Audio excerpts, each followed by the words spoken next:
Welcome to this one last podcast. Thank you for joining us today. Just going to do a twofer episode today. Paul Breezy, P. Breeze. Makes it sound like we're doing two episodes in one. Oh yeah, we're not doing that. It's just two people. Just guy on guy. No big deal. Yeah, you know. Two dudes in the dark, except we're inside. Two dudes with ambient lighting. Yes. Because D is not feeling too great today. So he won't be joining us.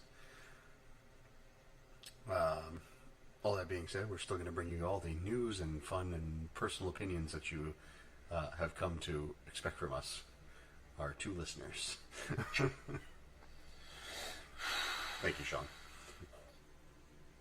One day we'll get that 20% bump. There we go. Woo! So, start off with a little news, or and talk about what you're drinking.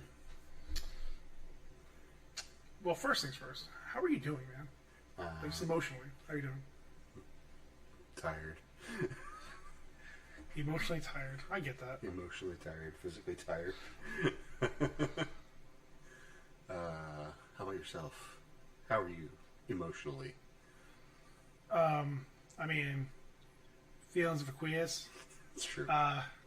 Really forgot about that. But I'm left wanting. See, maybe reevaluate having COVID, but not really. My main regret was not going to see the table.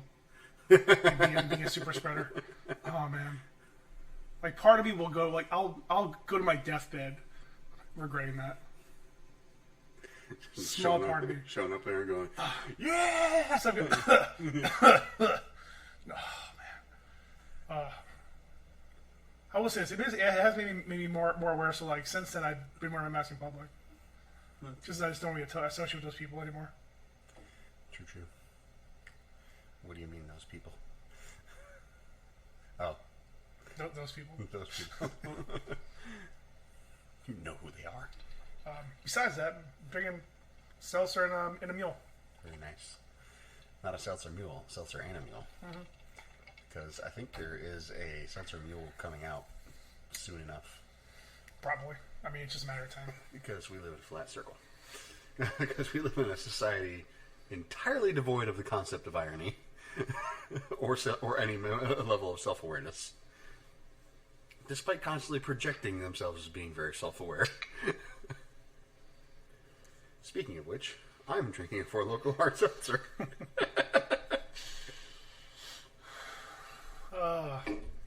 The trends, they are changing. Yep. I am very self-aware, but I sometimes I'm a bit masochistic too. So it's kind of hurting me worse today. This is not the first time that I've had this particular hard seltzer, which by the way clocks in at 12% ABV. It seems to get worse every time I have it. And it didn't start out good. What's the flavor? It's black cherry. All right. Initially, the first time I had it, and I think it still stands a bit true, but it tasted like a fizzy cough syrup. And now I'm getting sort of a sour note to it, which I'm hoping is just my palate having evolved and not just like the hard seltzer itself having gone off. Evolved doesn't matter. It doesn't matter. Yeah, I feel like for Four Loko you got to do something like with something a little bit more bite in the artificial flavoring. Yeah, like a pineapple or like some kind of general citrus flavor verbiage. Black cherry's not good, and it's the only one I can find. Pretty rough. Yeah, I don't know why they even bothered. Same reason why there's like 1,000 different seltzers out right now. No, I mean black cherry specifically. Oh, like black cherry. Like listen, I actually like the black cherry like Bud Light one. Yeah, it's probably the best one Bud Light makes. Well, isn't black cherry one of the more popular White Claw ones? I don't know. I think for a while I heard everybody say mango. Yeah, but I just because I know again the Four Loko formula, you need a bit more. You need something to take away from the bite. Yeah. So black cherry is a more subtle, and that's the reason why black cherry is so popular because it's kind of a more mellow flavor. So it just kind of like it adds a little bit of sweetness to the, just that base like water. Yeah. Don't make no damn sense. Now that you kind of mentioned it, I think the issue is it has a very much artificial sweetener flavor. Yeah, for local. Yeah.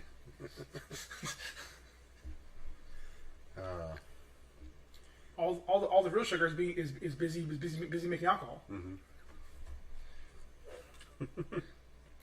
Like an American. Yes. Hi-yo.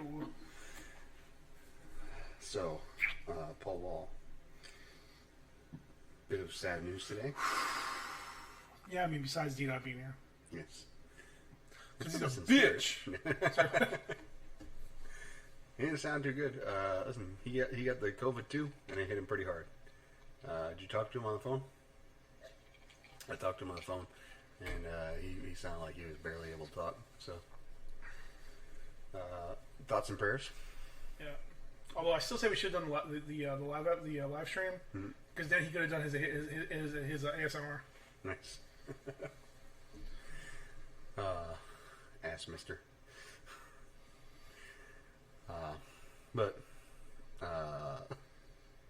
So again, sad news. It was announced today, I don't know if it actually happened today, that comedian Norm Macdonald, famous for Saturday Night Live and many other things, just being an overall very funny stand-up comic, has died after a 9-year battle with cancer at the age of 61. His family has requested, in lieu of flowers, you send more life. Sorry, that was my ode to Norm himself. One of my favorite jokes from him is how he talks about all the weird sports that they're combining, like specifically referencing like the triathlon and stuff. Yeah. And he's like, nowadays you'll see somebody he'll do 100-meter dash and then fish. Oh man, I've obviously, because I mean part of the tragedy of this was that similar in idea to what happened with Chadwick Boseman. Yep. Is that he kept all this secret. Yep. He told very few of his family and friends. The fans obviously didn't know. Yep. That he was going through this. They didn't even announce what kind of cancer it was. They just said that as far as all the reports I saw, it happened today, as I was recording this, September 14th. Mm-hmm. And yeah, just fucking. I mean, anyways, yeah. I mean, obviously, blissfully unaware of this. I've been watching a bunch of like random supercuts and like compilations of like his best moments and interviews, and he's on panels and just like, especially like they do a bunch of like supercuts of his time on Weekend Update. Just that long string of like what eventually got him fired of all those OJ jokes. Yeah. So good, so good.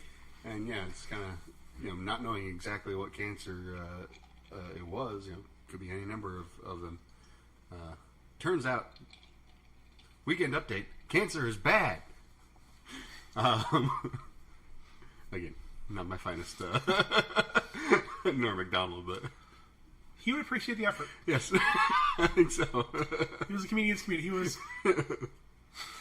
one of those comedians who like was super difficult, but everybody still loved him. Oh yeah. I remember I was because he's done here's everybody. He's worked with, in some capacity. He's dealt with almost everybody in the comedy industry. Remember I was listening to an interview. I think it was from David Spade, or I think it was maybe David Spade talking to Conan O'Brien, and it was like you get a phone call from him. Like they said like Norm would like text them or call them, and then like. No, I'm sorry. They would like text like Norm. No, I'm sorry. Norm would text them. They reply back. He wouldn't say anything for like 3 weeks. And he'd call like 2 a.m, finishing the rest of the conversation. And he'd be like, "Hey, you surely bet on this game." And he's like, "Oh, why do you say? Do you know something? Nothing." And 2 weeks later, "Oh, this. Oh, thanks. I did a great job 2 weeks ago. Great, thanks, Arnold." Just always like you never know when he's actually like being sincere. I think the only time he like even showed that I think was he was there I think for the final week of Letterman. Yep. He did a pretty good monologue, like a good set and like actually like seemingly heartfelt moment. Yep. But God, I love that dude. Yeah. I know you're a particular fan of his Burt Reynolds impressions. Turd Ferguson. That's not my name. Mr. Reynolds, what did you wager? I'm that good man.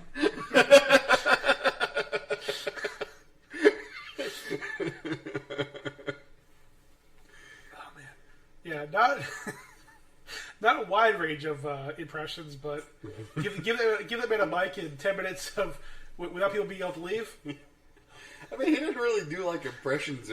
Like that was nothing like Burt Reynolds. Like it was just him making a character. That's why it was so great. Yeah. And again, like that's and like again, like you'll hear like improv people and comedians talk about that, and like actors, where it's like you can there's two ways to go about it. You either do as close to reincarnation of that person. Mm-hmm. And you become lost in it, or you just pick like one thing and you just run off with it. Yep. So like there's like one thing they do where it's like again like when everybody does an impression of Owen Wilson, it's always wow. Oh, come on guys, what's going on? But it's like it doesn't sound like that. It's not how it sounds all the time. Every once in a while, in a heated moment, yeah, but you just take it and just run with it. It's fucking brilliant. Or even like maybe to a lesser extent. And maybe do more to the comedian himself, but Arnold Schwarzenegger, almost entirely this concept that most people have when they think of an Arnold Schwarzenegger impersonation is actually just Conan O'Brien's interpretation of Arnold Schwarzenegger, a vaguely Austrian accent with like all this bombastic, ridiculous, fake action movie stuff going on. And it's like the guy himself wasn't really like that. Like Schwarzenegger, even in his Hollywood persona, was a bit more like. He talks very straightforward. He's not all the time yelling. Still funny. Yeah. Wowie zowie, whammy blammy. He will be missed. I mean, obviously the admiration already started pouring in from different people, like Adam Sandler and stuff like that. But listen to it, check him out. I mean, if you haven't heard his jokes or stand up, check it out. Fucking, it was brilliant. It's not for everybody, but it wasn't meant to be. He's abrasive, cranky, definitely politically incorrect, especially towards the end. He gave even less of a fuck, just knowing that it was going to be over. Yeah. And again, whether it was did you ever watch Robert All Alive on Netflix? I don't think I did. So he did a live show that wasn't live. Wasn't live. Oh no. It was Robert All Alive. It was just him, a sidekick. And like like the cast, the crew, the crew, and they would have people on, and like he would constantly do like fake commercials. Yeah. So like I watched like I think I want to say there's 2 seasons of it on Netflix, and he did a bunch more online. And one of them, a few of them, he'd be talking to them and be like, hey, we're gonna go to break. We're gonna go to break. You just keep talking to them. Cameras keep rolling. Nothing changes. And then just in the middle of the conversation, and we're back. Thanks for coming back with us. And like they wouldn't know until they watched the episode. It was just pure insanity. It was just pure like just alternative, just fuck it, like as edgy as a 60-year-old he gets. But like he my God, if he was 20 years younger and had the chance to really utilize like the internet, Netflix, all this stuff, oh my God. Well, he's very what's the word I'm looking for? Like unscripted, I guess, but at the same time, well, I would say not necessarily. I think a lot of what he does plan out. But I think it's that he's unchained. He's unafraid. Yep. He has no problem going out there. If he's the only person who has his opinion, he doesn't care. You've already paid him. Mm-hmm. that's just get your money. Like he wants to make the funniest thing possible, and what he thinks is funny, he doesn't know what everybody else thinks is funny, but he's gonna fucking do it. If he's gonna spend 9 weeks in a row making fun of OJ, he's gonna do it. He's gonna spend 12 weeks making fun of Anna Nicole Smith or whatever else. He's just gonna do what he wants to do. Let's throw back there. Yeah. I will say it's very interesting. I did read an article saying that the way his family was going to take care of the body is they were going to utilize the moisture from them cremating him to make a spray that they could spritz around. He will be missed.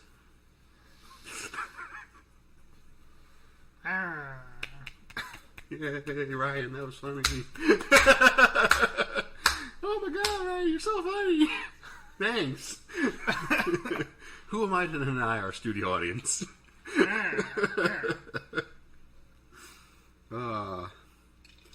Yep. Very sad. A good career, though. It would have been fun to see him go another 30 years. See what exactly a 90-year-old Norm Macdonald would have been like. So it gives even less of a fuck. Yeah, the exact same, just slower. That's what it's going to be. Man, yeah. Oh, man. I had to check because it seems so. It was just so like matter of fact on the news. I was like, this is fake, right? Like, yeah. Same thing with Chadwick and the other death, like a lot of other deaths. Like, he's gonna get us, isn't he? Had to make sure I'm not on like some new affiliate site of the Onion. Like, what's going on here? It's like they kept doing before Stanley passed, where they kept saying like Stanley dies in his home, but they spelled it D-Y-E-S, and they talked about him dyeing his hair. Cheeky bastard. Yep. Oh well. Thank you, and you'll definitely be missed. Mm-hmm. Crotchety old man. Yep. Speaking of crotchety old men. Whoa. Did you see Keanu in the their new Matrix Revolution trailer? I think Resurrection I think he just wandered over from the John Wick set. Like, a little bit, yeah.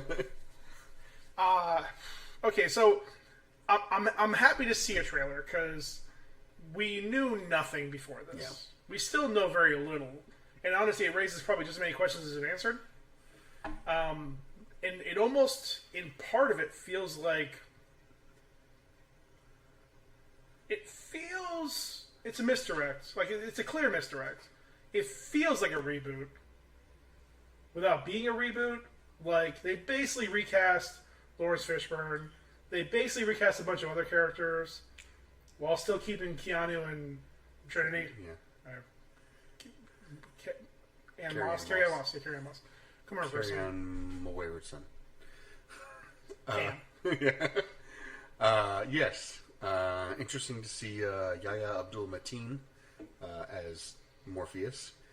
Curious to use him instead to replace Lawrence Fishburne, because while they do seem to share somewhat similar facial features, especially with the glasses on, Lawrence Fishburne is a bit of a thick boy, and Yahya is very muscular, trim man. And that's why again, like, because obviously, like, again, if you haven't seen it, I don't even know why if you haven't seen that, you're definitely not listening to us. But so like it feels, and again, like, correct me if I'm steering in the wrong direction. Like, it starts off him just being in a therapist's office or a psychiatry office, and it feels like he's, over the general vibe of the trailer, he's lost in the Matrix. Yep. And the more we see, it seems like he lost himself in there. Whether he's trying to find Trinity or find a way to bring her back or something, so he's been in so deep and he keeps taking these pills, the blue pills, that he's forgotten who he is, where he is, how he is. The line at the very end where it's like, wow, going back to the Matrix, it's probably a mystery. It's probably like he's probably like an author. He wrote a book called The Matrix, probably something stupid like that. Yeah. It definitely has some like lazy vibes in the trailer. I'm not gonna lie. My only hope, and honestly, this is gonna sound dumb, I almost feel like the not Morpheus is intentionally supposed to be like a younger Morpheus. Morpheus? Well, because it's just he even has the same stupid glasses, like all of it. I think they even like added in. No. I think they even added in, like, I mean, I don't know the actor outside of this, so I don't know if he like had those facial like pores, scars on his face before. So this is the same guy who played Dr. Manhattan and is playing the main character in the new Candyman movie. Okay, so yeah, so he doesn't. So like, yeah, they talk about more to look like more like Lawrence Fishburne. I think he has those scars because they do play a big part in Candyman, but it's also part of his character in the movie. But But yeah. I mean, it seems like they're trying really hard to make him look like Morpheus the entire time. Yeah, like, even though doing redoing the dojo fight. Yeah.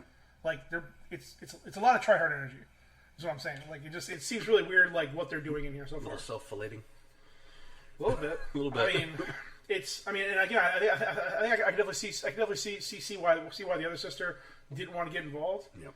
I not that you couldn't make another Matrix movie. I still don't see if it's a good enough reason for there to justify it so far.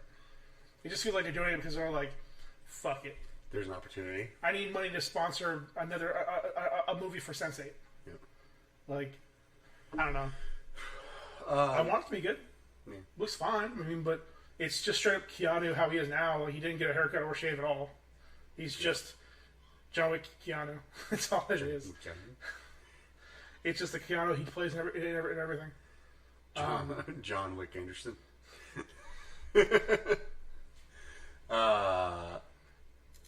Yeah, I get same vibes from it. A little bit like it's up its own ass a bit. A lot of self-referential stuff. I will say that, if anything, some of the theories and stuff that I have heard around it have sounded a bit more interesting than the concept of just like, oh, here's another Matrix movie. It almost is like talking about it and spitballing and theorizing how could you make another Matrix movie that would be impactful is more interesting than the actual product could ever really be. Because there's a lot of theories about, like, well, why is Neo there? Like, how is it how is it still Keanu Reeves Neo when he dies at the end of spoilers, Revolution? Yes. Yeah. Yes. Yeah. Yes. But one of the big theories that I heard is that, like, it's less that he died and more like they got his consciousness away from his physical body. Yeah. And that he's just been held in the Matrix because they don't want the one to resurrect and start the Matrix all over again. So there's that concept too, and maybe the this version of Trinity is just from his memory. Maybe this version of Morpheus, which again, there's another interesting part about that, where apparently the video game Enter the Matrix, yeah, there was an event in there which they said is canon, where Morpheus was assassinated. Until he got better, apparently. I got better. So, like, there's a lot of interesting things floating around this movie, but everything that I've seen from that trailer for sure just seems like, okay, hey, fellow kids, remember the Matrix? Yeah, I feel like, and see what worries me, and again, that might just be a lack of confidence, is that they're giving us so little right now that I think they're worried. But, like, they had to put something out, obviously. Yeah. Like, it's only 3 months away, so they had to put something out. But this was it was a long trailer while saying nothing. Well, and the thing of it is back in the day, you had the viral marketing, what is the Matrix, et cetera, et cetera. That same trick isn't really going to work. Well, yeah, I don't think you need it. Honestly, I think the name itself and the timing that it is, and the lack of movies coming out is enough, probably. I suppose. Because the only movie that is going to compete for time in theaters is going to be Spider-Man: No Way Home. But people aren't. It's again. I don't think it's not going to be an option of one or the other. Yeah. If you're going to see it, you're going to see it. Like the Matrix.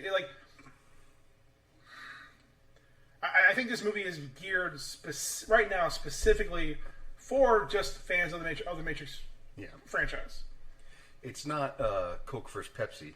It's more like Schweppes versus Verner's, where there's specific people who are going to buy one or the other. Yeah. Whereas Coke versus Pepsi is like, okay, you're competing for the average consumer's dollars, and they may go back and forth. It was on sale. Yeah. Yeah. Hell, I was even going to say Matrix is more like Dunkaroos. Could be. It's like, yeah, if I got nothing else going on, I feel like being shitty, yeah, but no problem. Taco Bell's closed? All right, I guess I give it Dunkaroo. Yeah, I don't. The gas station's all out of four local hard seltzers. I mean, they're definitely going to need something else before it comes out because I'm not in love with what I'm seeing so far. It's on HBO Max. I don't know. I don't recall if that was on the list of movies. I thought it was on there. Oh, it could be. I honestly don't remember. And unlike Disney, they haven't changed their distribution plan. So I don't think they would have featured it so heavily in Space Jam if it wasn't going to be. That's just my opinion. Notice that they also featured heavily Mad Max and It, and both of those got redone on the platform. Well, yeah, no. I mean, I have no doubt that Matrix 4 will be on there. Yeah. I just don't recall if it was part of the list because all these. I'm not sure they gave a list or they just said that movies released in 2021 will be dual release. Yep. I don't recall if they gave a list of what movies. So if there's a list, they're not going to deviate because I don't think they want the backlash that Disney's gotten about theirs on both ends of it, of both adding movies to the dual release and then now saying that the rest of the year they're not going to be doing dual release. All the movies will get dedicated at least 30 days on theaters and then go to streaming. Yep. But also, so far, nobody's sued Warner Brothers That's over true. that release. So,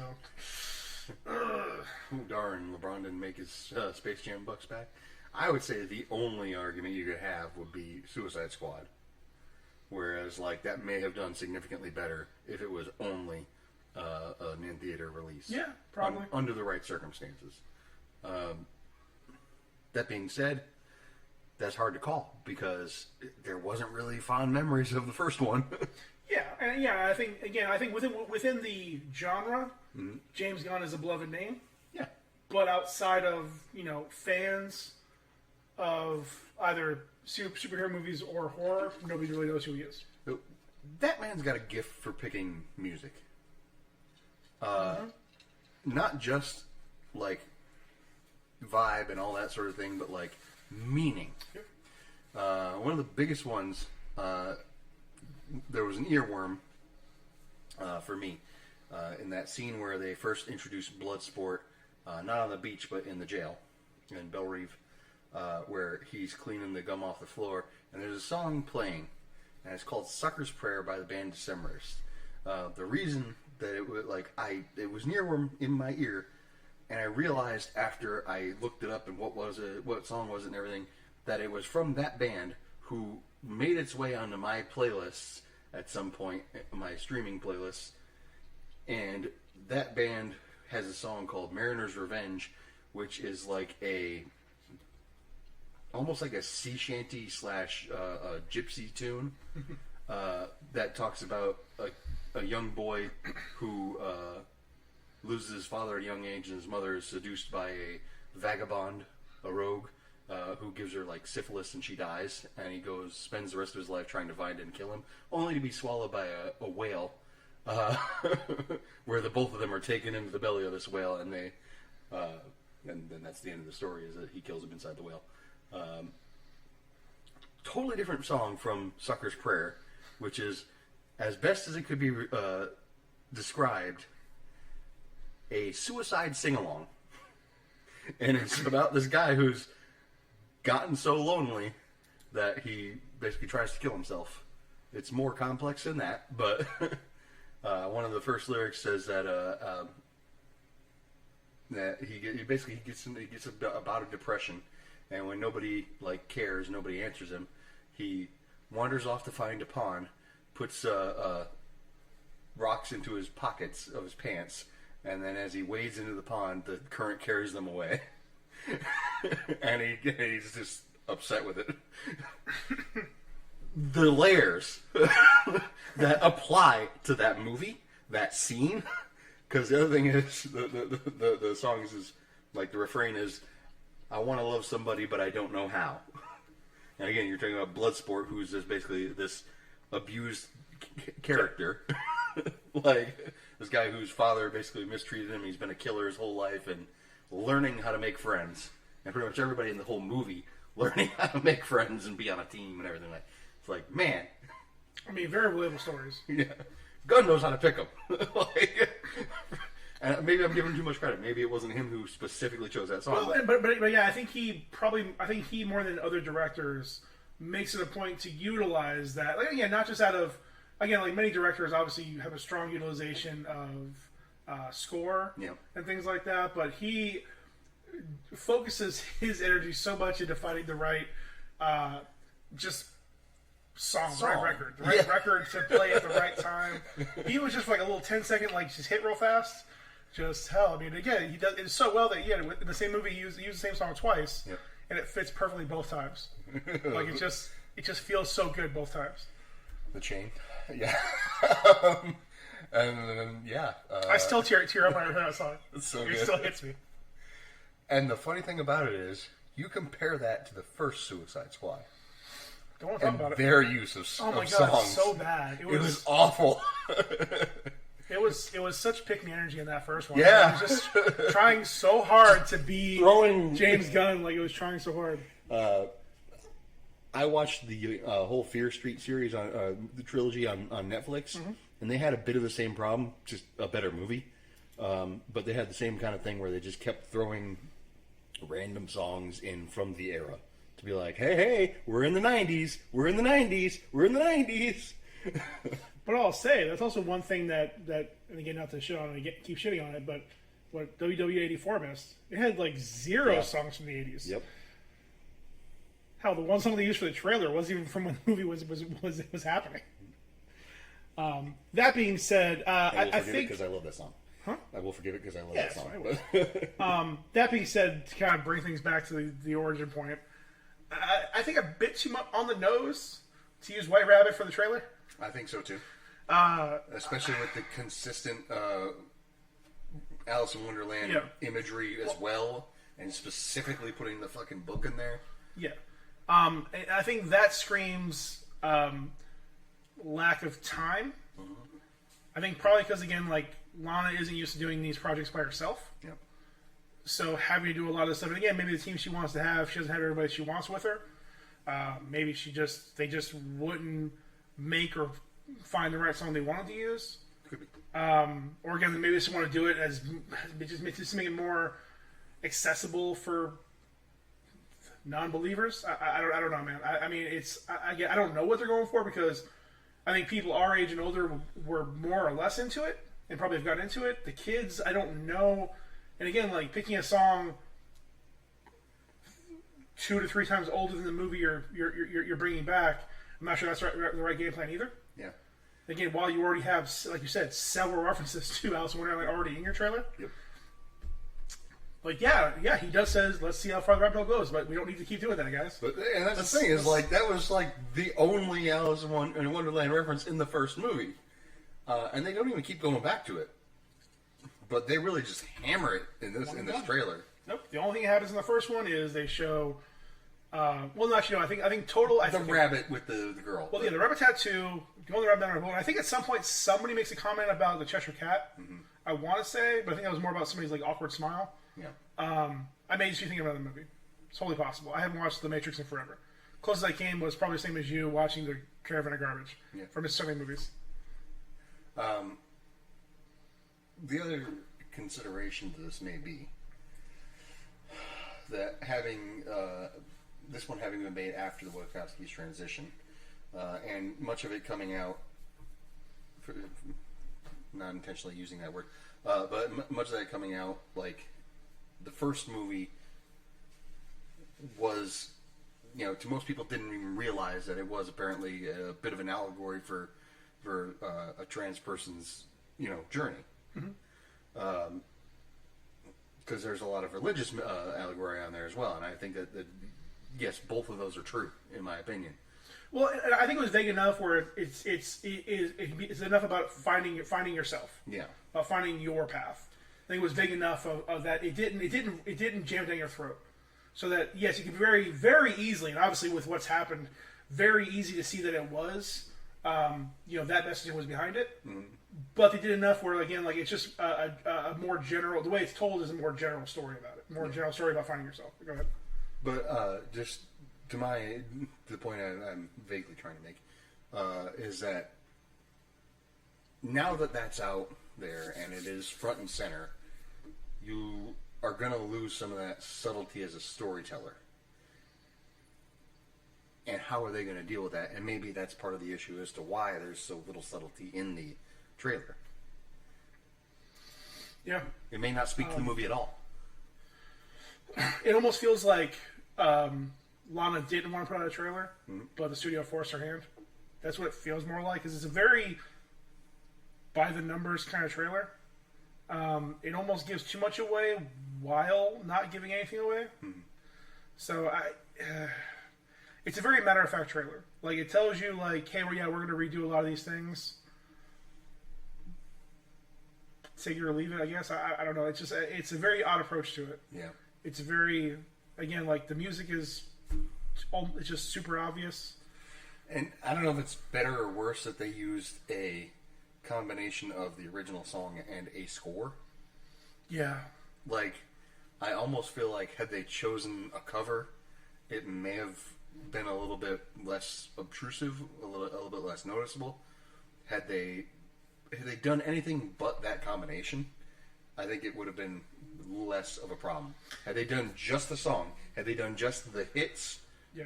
like in the rhythm and the pacing, it may have been fine. But with them just doing both of them at the same time, it's very much just smacking you upside the head with it. Yeah, the cover I think would have been really well. Or if they done just the music and not the lyrics. And I don't know why, but for some reason now that you said that, I can't get the idea of a cover of that song being done by Billie Eilish.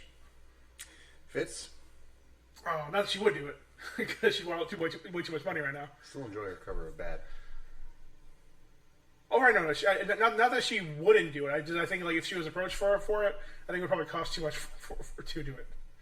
Especially like this year. She just turned in like 20 of her Grammys. Huh?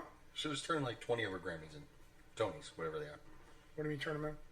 She just to pay for the. You say it cost her too much? It would cost too much to get her to do it. Oh, Yes, because she's like the biggest name in pop right now. that's true. Pretty much. 3 years ago, yeah, no problem. Probably it would have been too hard. But 2 years ago, maybe. But now, yeah, I mean, now hell, she has her own damn special on Disney Plus. Yeah. Like, it's a different world now. But we'll see. I mean, I'm cautiously optimistic about it. Yeah. I mean, it's nice finally seeing something. I'm not sure if I love what I saw, but it's something. Paul, you know me fairly well. DTF. Yeah. What? Down to watch films. Oh, yes, that's true. I feel like you should have added the W in there. May have been also more confusing. 4 letters? Come on, man. Anyways. Yeah, no. DTWF is down for watching fucking. So, anyways, I went ahead. I'm a fan of horror, as you may well know. So when I saw that there was this new film on the HBO Max called Melignant, which I had saw in the preview of when I went to watch Candyman in the theaters, because that was not streamed. I decided to go ahead and give it a shot. What was there to lose? Yep. That film was a extreme curiosity. It was very Raimi-esque, and also kind of bad up until a point. That was by James Wan, right? Yep. So, spoilers? Yeah, I'm not gonna watch it. So the whole thing revolves around, like, it starts out where there's this, like, kind of filmic depiction of, like, a hospital. Like, they're recording this case study on this person, and, like, they have, like, these crazy supernatural powers, and, like, they're killing all these people, and then the doctors go in and they subdue it after a couple of people, staff and whatever die, and they're like, all right, well, we have to do it. We have to cut out the cancer.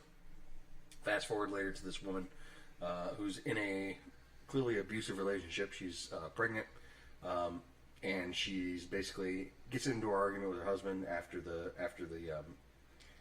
after she comes home from work, she's very tired and etc. Apparently, the guy's an abusive douchebag asshole, and he like calls her out for losing all of his babies, and because apparently she had complications and several miscarriages, and he gets physical with her. He smacks her around, smacks her against the wall. So she kicks him out of the bedroom, puts a chair against the door, and makes him sleep on the couch. Later in the night, he hears something going on in the house. He's looking around and everything. Crazy stuff's happening. Fridge is opening on its own. Stuff's going on, and then he goes into this living room, and the TV's on, and he thinks he sees his wife sitting on the couch, and the TV goes off, and the TV comes back on, and she's not there anymore. And then all of a sudden, just like, boom, smash, head into the wall. So he's dead. Sets the tone. Don't really know what's going on. She wakes up, finds all this out, calls the cops, etc., etc. A mystery ensues. It seems the whole time like there's somebody, killing all these people, and she can see the things happening. Very much suggests, in a lot of ways, that she's the killer. Subtly, whatever. So, all of this is more or less confirmed when a person that was abducted by the alternate killer person, who's held in this room with like a fan and everything, very almost like a boiler room type deal, tied up to a wall, frees himself, falls out of the ground, crashes through the roof of this house and into the living room of the girl that we've been following as a protagonist, while she's sitting there with this cop who's like interrogating her, proving that basically they're the same person. Turns out, in a very extremely crazy reveal, she had a parasitic twin, and that was like the whole beginning of the movie, that they basically like surgically removed from her, but they couldn't get all of it out without killing her, so they tucked it into her skull, and when her abusive husband shoved her against the wall, it basically broke enough of her skull for the thing to take over. Wild twist. Twist was about the only thing that was interesting. Long story short, I'm glad it was on HBO Max. How is this relevant to The Matrix? I'm getting vibes like that. I don't know if I would go see it in the theaters. I'm glad it's going to be on HBO Max if it's going to be on HBO Max. Yeah, I wouldn't pay $15 to go see that movie, but it was fun to watch in my home. Well, I'm happy you enjoyed yourself.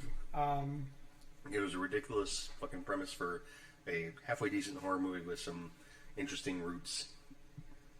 Again, very Raimi-esque. Like, has a lot of those shots and things. Some interesting, like, work with the killer. The stunt work that they did with the people who were doing it. Because, like, he had this, like, because it was this twin on the back of her head, like, all the movements were, like, from a person backwards.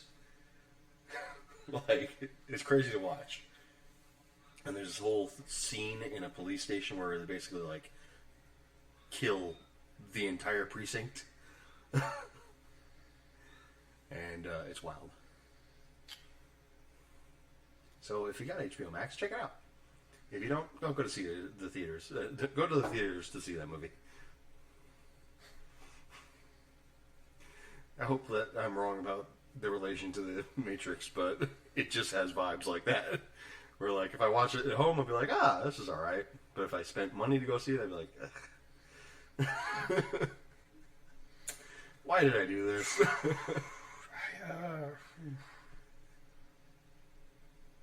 So that wasn't the... Okay, so there's a trailer going around for a movie where, like, a chick has an imaginary friend. Yeah, that's the one. Malignant. But it's just her sister? It's her parasitic twin. Right. I get it, but, like... The way it's... Okay. Yeah. The movie was a really not... shitty misdirect Yeah. to an even crazier premise. Yeah. Got it. Yep. Alright. The trailer didn't really do it justice.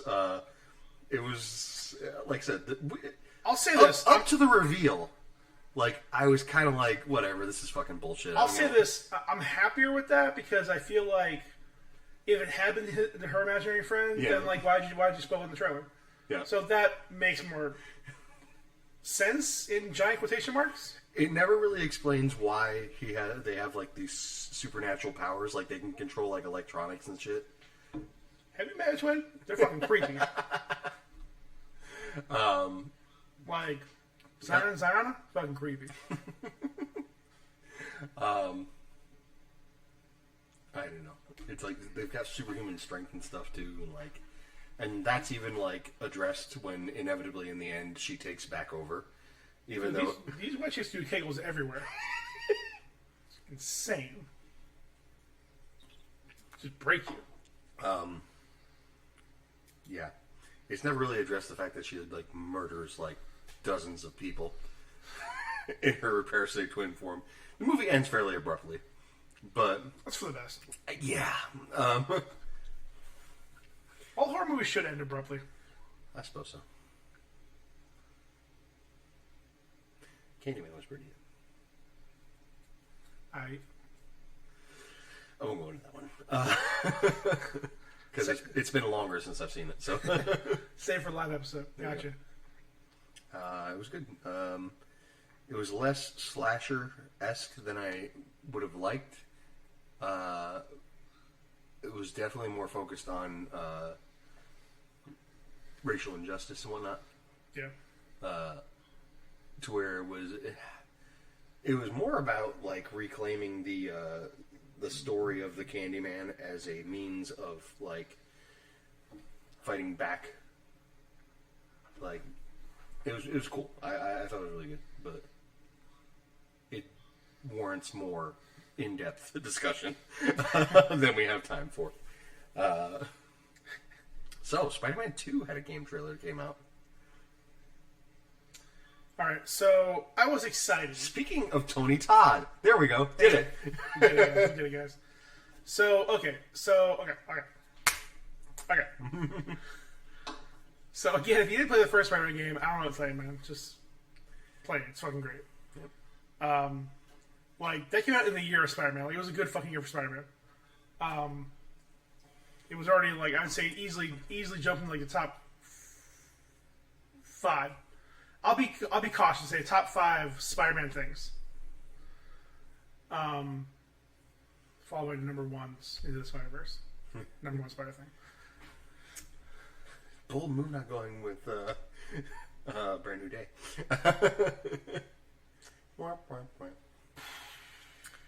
Like, Clone Saga. I know that's talking about close to your heart. Talking about the balls on Kevin Feige to bring that idea up. Whew. Well, I think it's the right spin on it.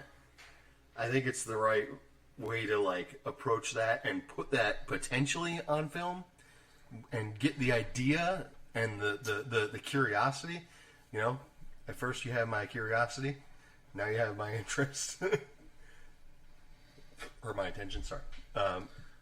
Curiosity, which is the same thing. You didn't have to. Yeah. Now, again, as I said previously in our live episode, I pray it's more like his anniversary special, his 500th issue, where it's more about him kind of reliving his greatest hits and coming to understand. And the beautiful part about that series was, okay, so shit happens, Doctor Strange nowhere to be seen, the mindless ones, the minions of Dormammu come and they're flooding Times Square. They can't stop it.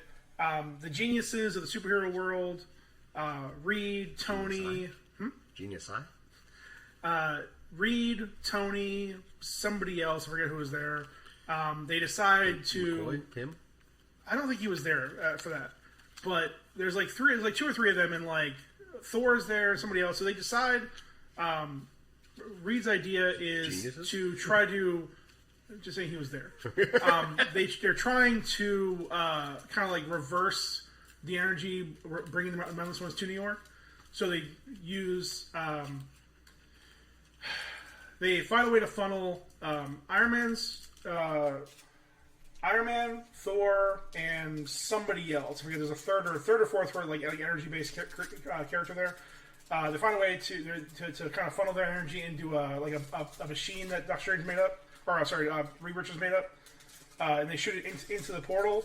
Unfortunately, instead of closing it, it ends up like opening the gateway even more, so Dormammu comes through. So now Dormammu is in Times Square.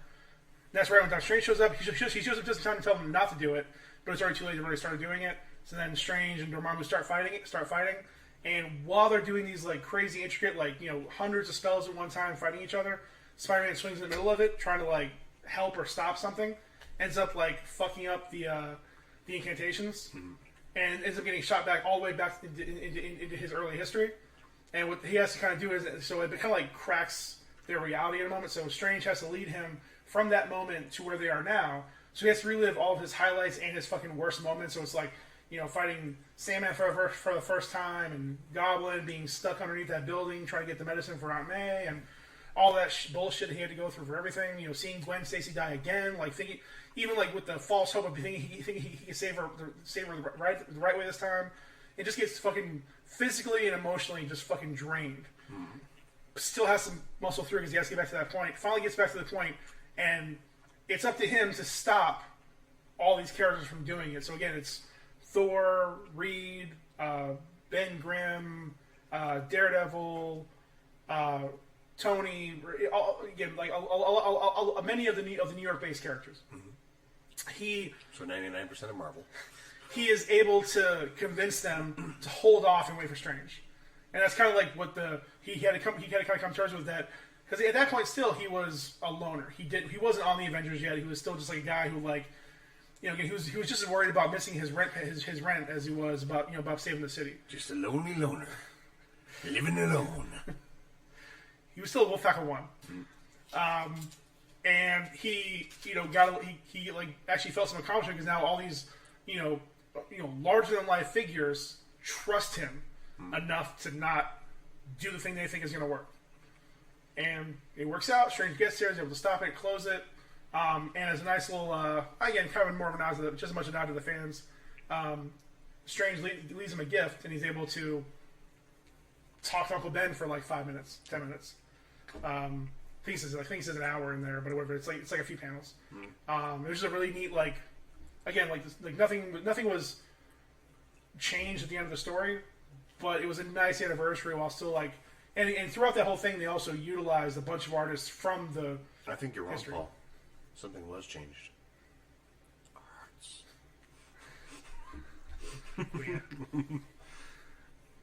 Anyways, so the Spider-Man 2 game trailer looks nothing like that. Yeah, but again, neat to see. Again, not a lot shown there. The whole time it's being narrated by Kraven the Hunter, which I love, because I love the idea of finally being able to see Kraven in like a proper adaptation, because we haven't really seen him in anything really besides animated series. A couple of video games where he wasn't like voiced or portrayed in any way. He was just like just there.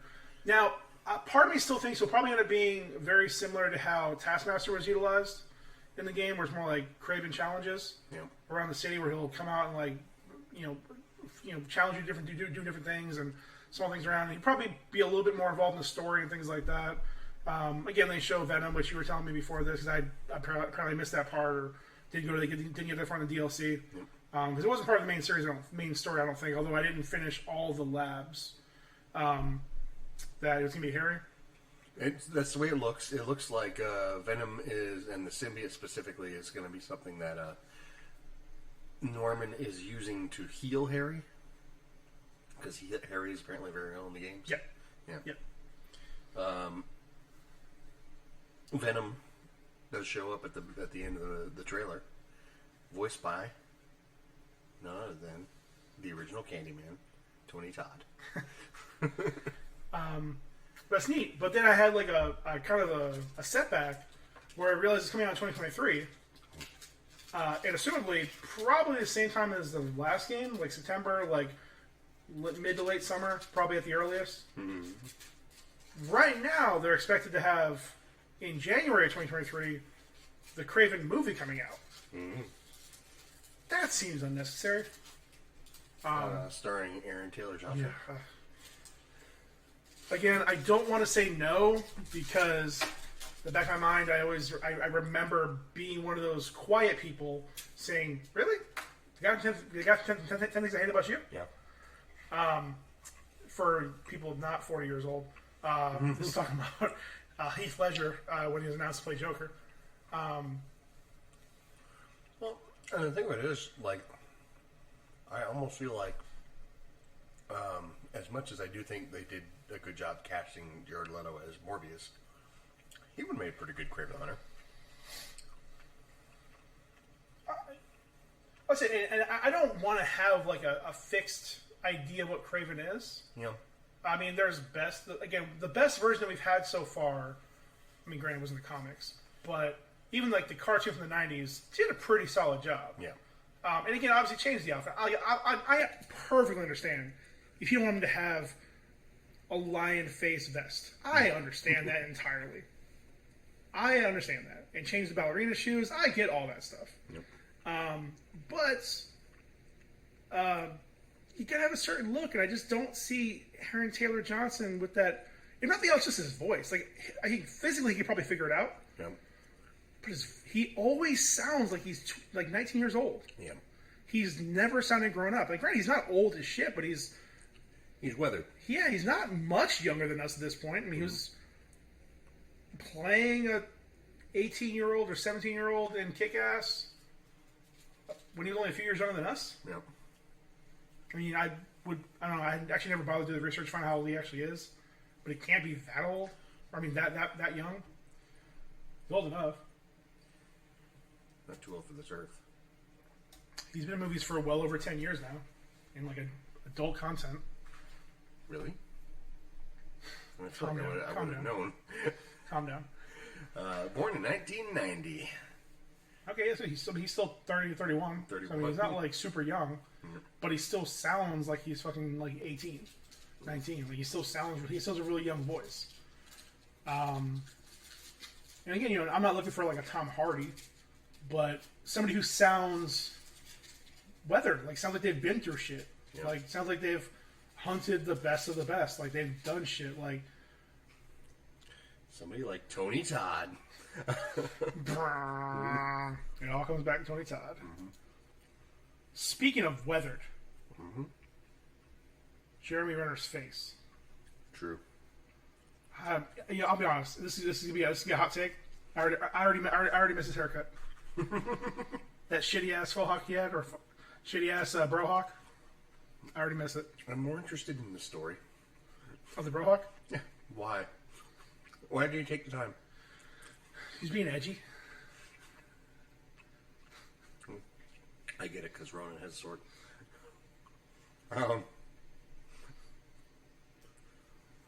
Like, it is not so bad that it looks self-done. In the back a little bit. A little bit.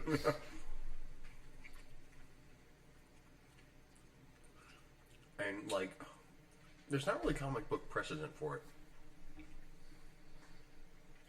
No. Hawkeye's pretty much outside of like the Matt Fraction series. He's always had fairly like disheveled hair. Yeah. Because he's been more worried about Well, because he wears a putting in helmet work. all day. Huh? He wears a helmet all day long. Yeah. And Yeah. Which for me would be more of a reason to get it. Keep it tight. yeah. But that's me. He also ran around purple all day, so who gives a shit? True chains. Listen, I think we all would if we could. Looks fun. Does? I keep seeing articles comparing it, like giving, like trying to give it like Die Hard vibes. I didn't get that at all. I'm pulling a bit of a not John McClane but Bruce Willis vibe off of Jeremy Renner's performance. Like 80s Bruce Willis or now Bruce Willis? 80s Bruce Willis. Okay. Yeah, come out to the host, have a couple laughs. Yeah, he definitely seems over. Yeah, like he had to save the universe. So yeah, like having to deal with this like 18-year-old is probably like, I really gotta deal with this. I gotta deal with this.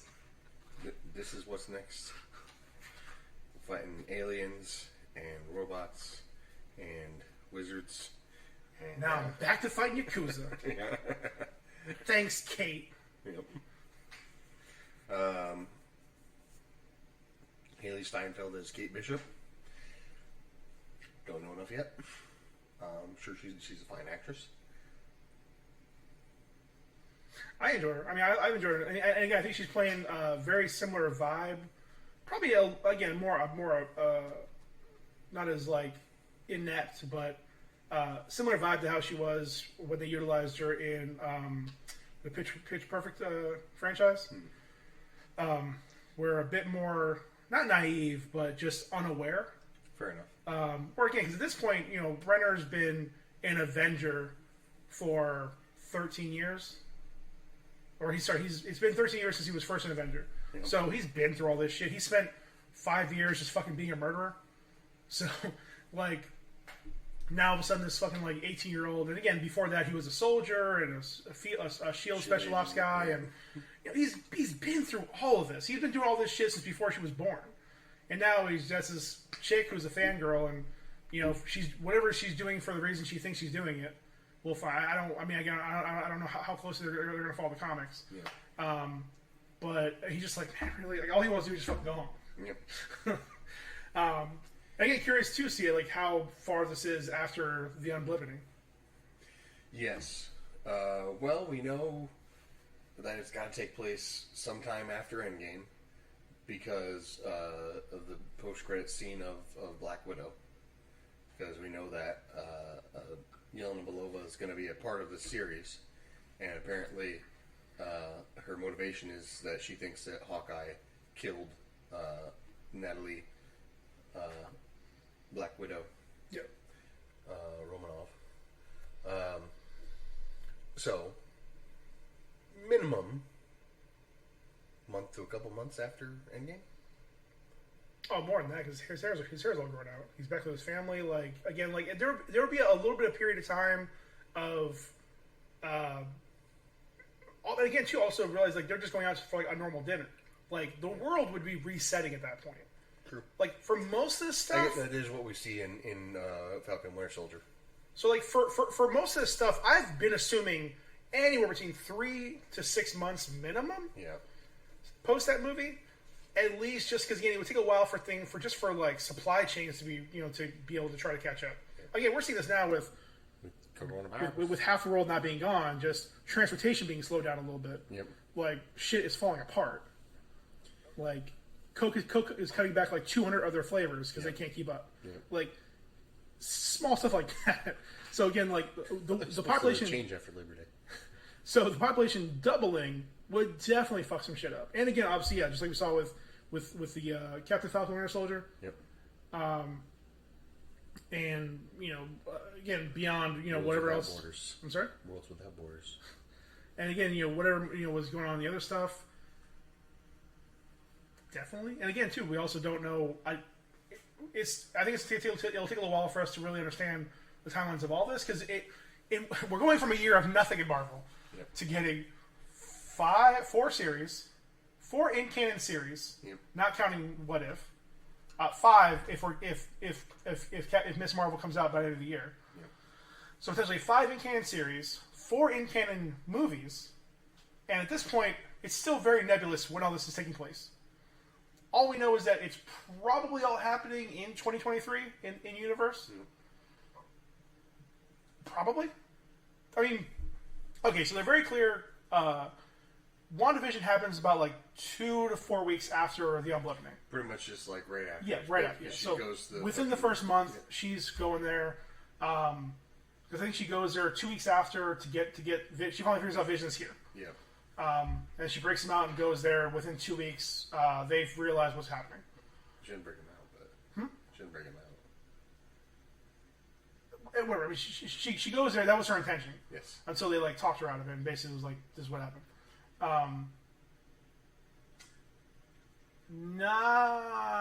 Well, again, Loki, I guess, isn't in the current timeline. Yeah.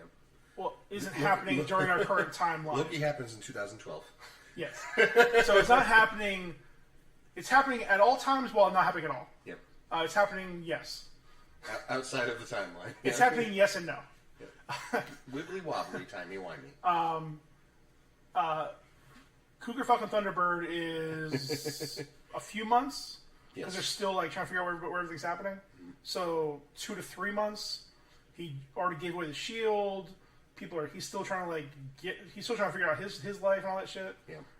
Long enough for Bucky to be in therapy but not doing great at it, and long enough for him to like be best friends with the father of somebody, spoiler, killed, while trying to beg his daughter, something. some kind of bloodline, and she can get it, keep it, rent it, borrow it, whatever she wants.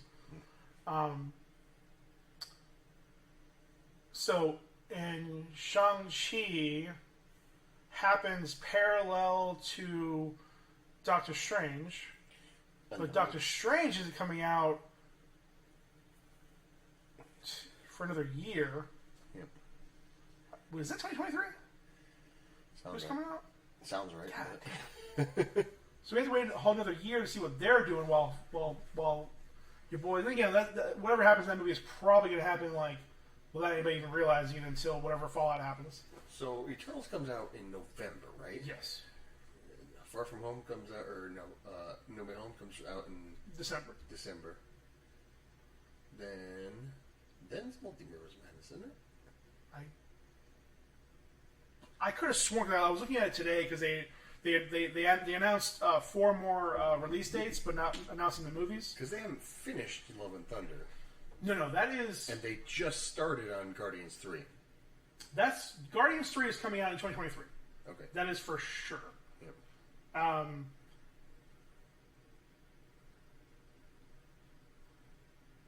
damn. Infographic. Here we go. All right, you're right. I misread it. I know. Oh, that's what it was. No, I mixed up that with Quantumania. That's the one. Yep.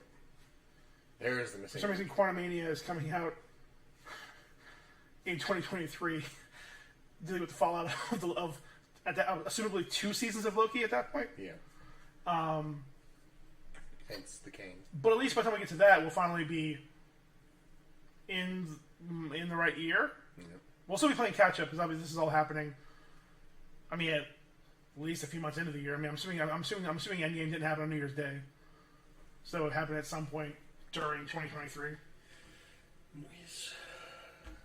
Well. Yeah, so we got Eternals in 2 months, and that's dealing with the Celestial Child. Yep. Making more Earth X canon. Nice. The Celestial Madonna, maybe. So we have that. No Way Home in December. God, dog it. A lot of shit going on. Then in March, we got Doctor Strange. May, Thor. July is Wakanda Forever. And then November is the Marvels. And the only 2 movies confirmed out of the 5 movies in 2023 for Marvel, not counting series, 5 movies. Quantumania is in February. In May is Guardians Volume 3. Yeah.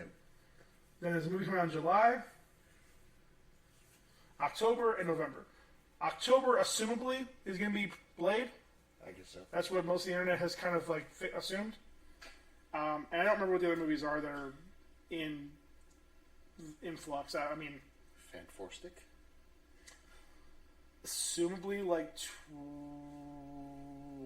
I mean, I figure at this point, 2024. I mean, they haven't done any. There's nothing confirmed yet. No casting. There's none. barely a writer. I think confirmed.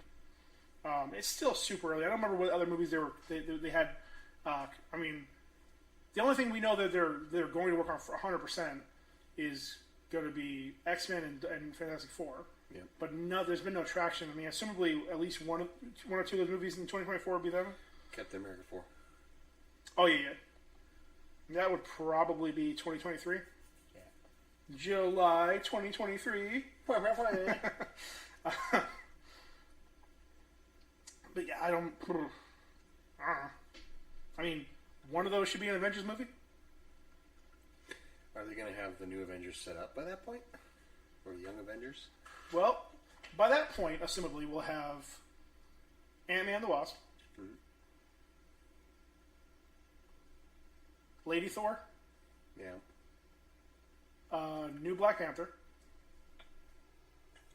1 or 2 Marvels, Yeah. Spider-Man, I think, can work the deal out. She-Hulk. She-Hulk, yeah. I wasn't getting into the shows yet. Yeah, counting all the shows too. Shang-Chi, new Black Widow, Black Widow 2. Yep.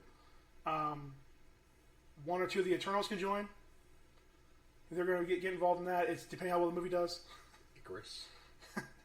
Black Knight. Yep. 100%. Yeah. There's the history for it.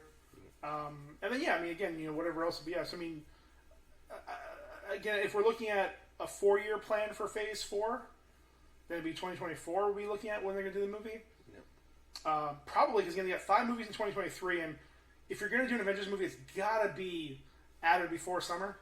Yeah. So there's no point bringing it out in October, November. Or like July, even July. I think it's too late. So if they're gonna do an Avengers movie, either May 2024 or July 2023. Probably May 2024. If they're gonna do another Avengers movie, just because that would give them, between now and then 3 years to figure out who and what's gonna be in there, and start dealing with whatever threat's gonna happen. Because that would be the year after Quantumania. So if like Kang or something he does is going to cause it, and then again in 2023 you have 3 movies that year that could help lead and develop what's going to happen and what's going to transpire in an Avengers movie in 2024. And then 1 movie beforehand. So yeah, there's a lot they could do with it. Nice. Well, certainly spoil for choice, I would say, as Marvel fans. Yep. A lot of interesting stuff on the horizon. Something to look forward to, and potential inclusion of a lot more cosmic beings. Like you have Burger King, McDonald's, okay. But go back to the original. Yeah, Hawkeye looks like fun. Yeah. Pretty light.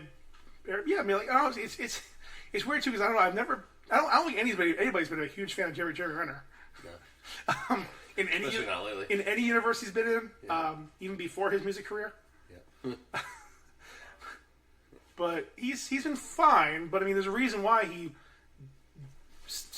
isn't in the Mission Possible universe anymore. Yeah. He's just kind of there. Like, he's fine. He's just there. And all his personal problems too.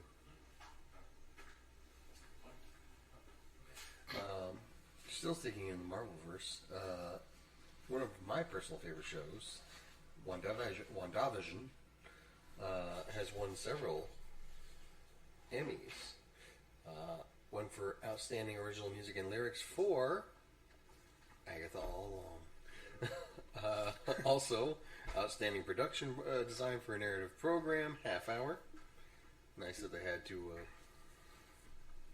specify half hour, even though, I think they did a fantastic job of recreating all the different eras and things like that. It's like, as far as production design, I don't think you can get much better than what they were doing. Well, I think the reason they specify that is, one, to give more shows a chance to win so they can make more money. Yeah. 2, because traditionally, the hour-long formats have bigger budgets and have a chance to have better production value.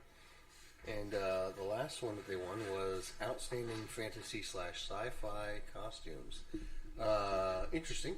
For one, I suppose it may have been a given due to them using Vision's costume from the movies. It's been a quiet year. Let's just be honest about it. It's been a quiet year for fantasy. I guess so. Not a lot's really happened. It's been, a year and a half now since we've had The Witcher come out. Yeah. It's been nothing's really come out. Everything that has come out has been either been animated or just straight up movies. Yeah. But, fantastic realization of Scarlet Witch's costume. Yeah. And I'm not just talking about the one of her in the spandex and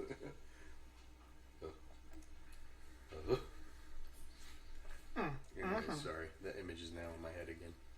Still living there rent free. Well, Elizabeth Olsen lying in a bed in the Scarlet Witch costume. Well, let's bring it back bring it back down to 6 o'clock. Bright is getting an anime. Ooh, nice. Bright Samurai Soul. Yep. And no, I didn't watch the trailer for it. Not going to. Can't make me. Is Will Smith lending his vocal talents? Don't know or care. I don't know if it's a prequel, a sequel. It's running concurrent. Don't know or care. Is what's his name? The guy who played the orc. Literally no idea. I don't know who it was. Don't care who it was. There's a picture of an orc in the screenshot, in the thumbnail. I didn't look. I didn't care. It was one of those like random news feeds on Google News. I'm like, yeah, I'm good. Well, speaking of Netflix anime, they recently released several production photos of the Cowboy Bebop crew. And I'm not gonna lie, they don't look half bad. I think they certainly nailed Jet. They did a fantastic job with Spike, with John Cho as Spike. I think they about as good as they possibly could have hoped for with him. Faye is apparently an area of contention because one, she's not really dressed in a sexualized manner, which I mean, it's anime. Their sexualization of women is problematic to begin with, and very hard to represent in live action without coming across as exactly that, like overly sexualized. My main concern with her and the way they're going to portray her is it almost seems like they're going to just make her a female version of Spike and Jet. When it's like, that's not what she is.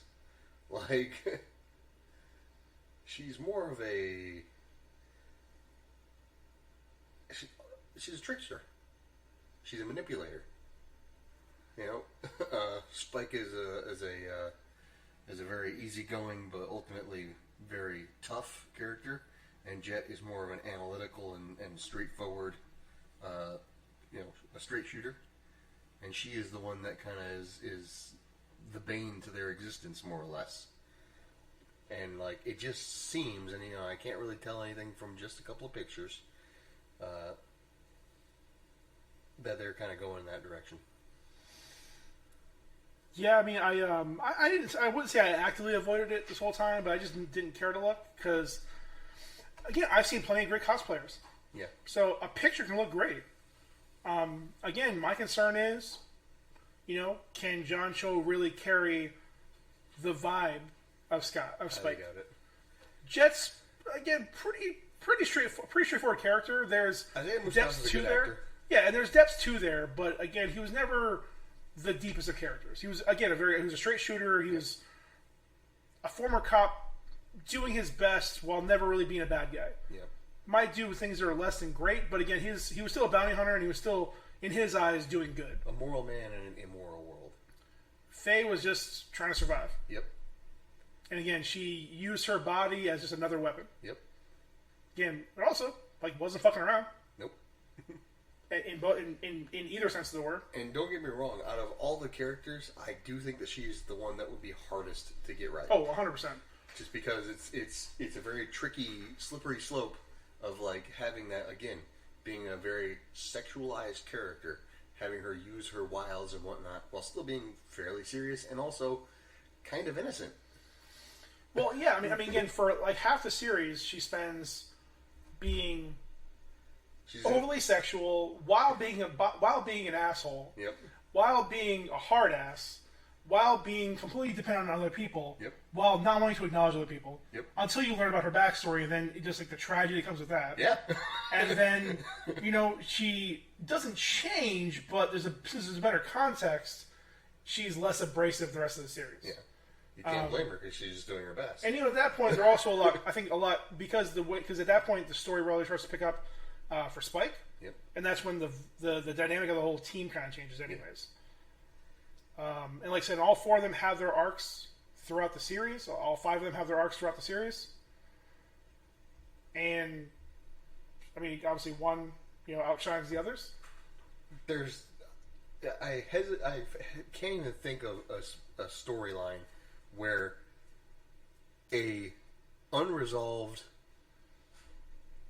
romantic arc can be so completely undeveloped and yet still at the same time feel so very devastating when it doesn't go anywhere.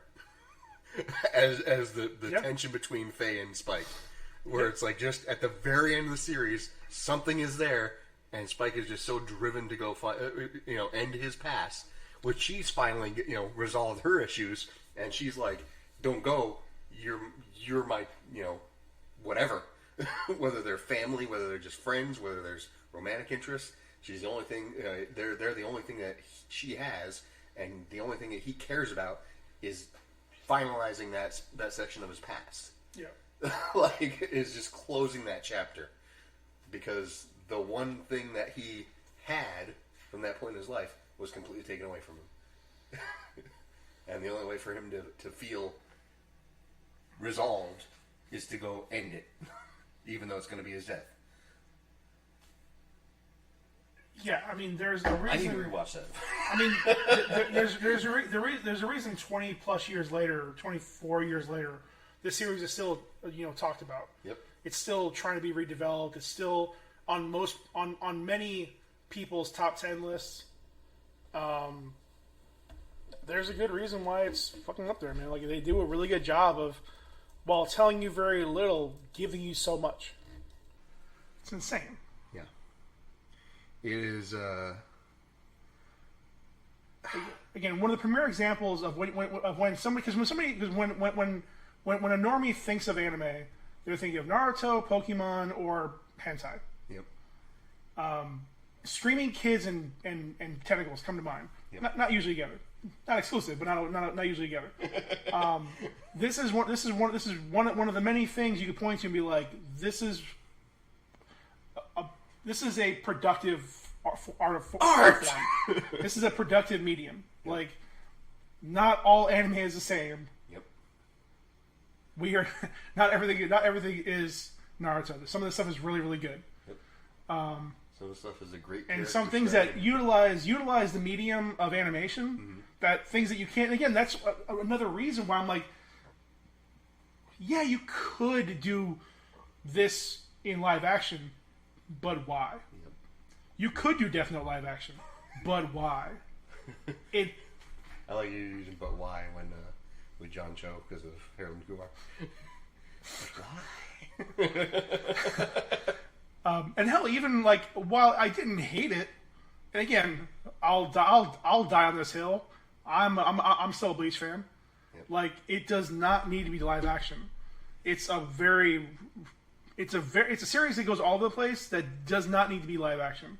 Don't limit it by making them have to deal with physics. Have you seen the Bleach musical? No. Do yourself a favor. Watch the Bleach musical. It is amazing. Okay. Dark of the Moon? Something like that, I think is what it's called. But either way, most anime make such a good use of the format that it doesn't need to be take it out. Again, I'm optimistic. I hope they do well with it. I hope they. I'm not expecting hell. Like, I'm definitely not expecting them to fucking use your boy, the fucking balloon assassin. Like, they can straight up skip that episode. Poirot LeFou? Yeah. Yeah. But yes, the core story they could do probably fairly straightforwardly. However, that being said, having those more ridiculous episodes, again, something as crazy as that, and something as simple as the mushroom episode, Yep. are episodes that really develop who these characters are and why they're doing what they're doing. I'm glad we talked about this, even though it wasn't on the plan, because Charles has started watching it at my recommendation, and he loves it. Which I'm a little worried. The boy's kind of picking up some alt-right vibes, and I feel like this is a great way to, give some variety, give some diversity, without beating somebody over the head with it. I mean, he does have the look, but It's true. So do I. Especially with the beard. But there was a thing on Twitter I saw the other day, and it was from a black Twitter personality, whatever. I don't know how to call Twitter people. But they were putting pictures from the characters in the Mushroom Samba episode, and they said, "Look how beautiful Cowboy Bebop made my people." And specifically calling out how very often in anime, black characters are bald-headed with balloon lips, and the female character who looks a bit like a Pam Grier, 1970s character out of one of those movies, where it's like, yeah, it's blaxploitation, but like when you're looking at it from a different perspective. The character design is good. It's interesting. It's eye catching.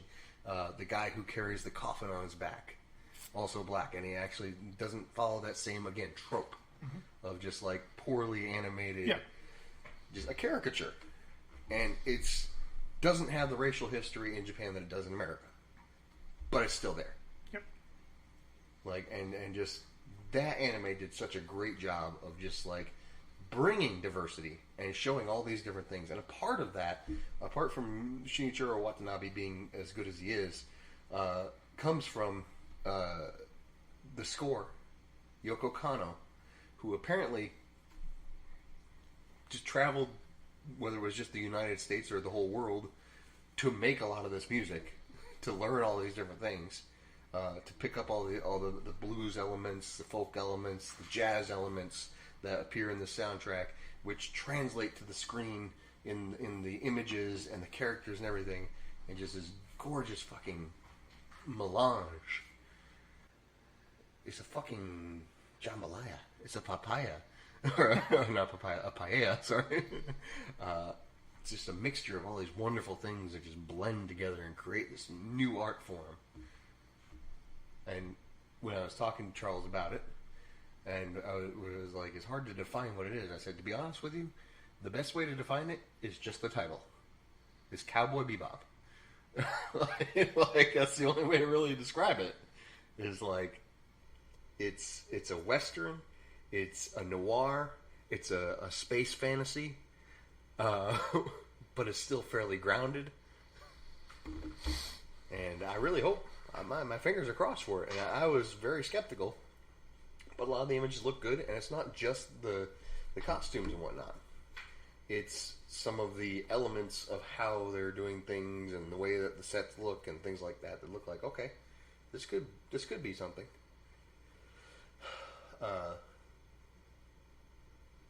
The other problematic area will be Vicious.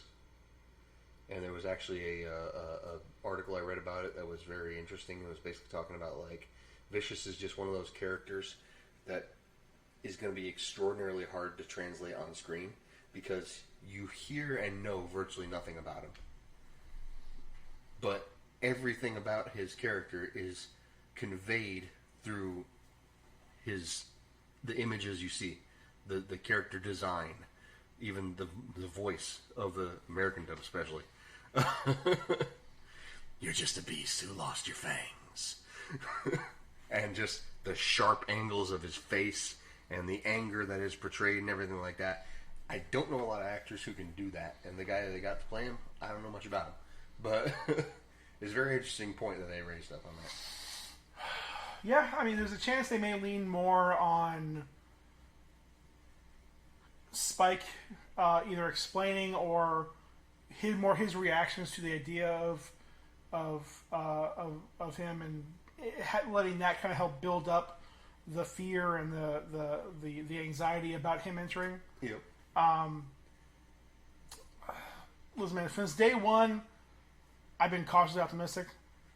While I like John Cho as an actor, Yep. I don't know that this is the right role for him. Especially at that time, it felt like they were hiring him because Netflix only had a few Asians in their Rolodex. I suppose so. Hollywood in general only had a few. And again, I hope so. Again, a few screenshots of with like him like shirtless, like doing some practice.